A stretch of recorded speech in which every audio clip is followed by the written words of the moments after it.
Automated mini prototype of a greenhouse.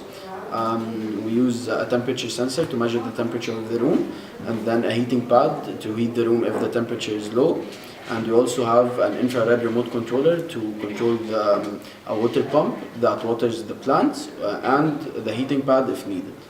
Okay, I wrote the code that whenever you press on the button A, it sends a signal to the Altera board, and the Altera board switches on the water pump.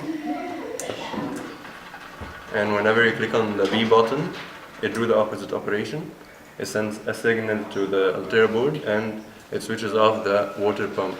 Also, I connected the heating sensor to the Altera board. Okay. What we have here is the heating pad connected to the relay, and the relay is connected to the Altera. Whenever the temperature gets below 26, or is below 26, it sends a signal to the relay, and the relay switches on the heating pad in order to raise the temperature of the room. And when it gets till it reaches 26, when it reaches 26, it sends another signal to the relay, and the relay switches off the heating pad. I connected the water pump with the relay, which is connected to the Altera. As when the signal is sent from the Altera to the relay, the water pump is connected, and I programmed the emergency buttons as if desired to raise the temperature above 26 Celsius.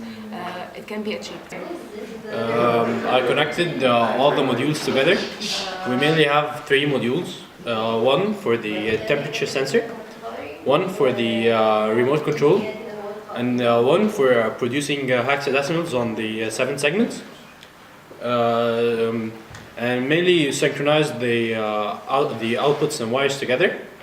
I also made wrote the code where you press the switch on button and switch off button for the switch, where then it automatically works for temperatures below 26 degrees. Then when it reaches 26, it automatically stops. And finally, to use the remote controller mentioned before, I tried out all the buttons on the 7-segment display on the Altera board as hexadecimal code. There are 8 7 segments. I tried out each 4 bits and the 32 bits that this remote emits as hexadecimal code on each one to get the code for each button, and then we use the code for the buttons we need, and the code after that to detect the signal from the remote. And thank you, that was all.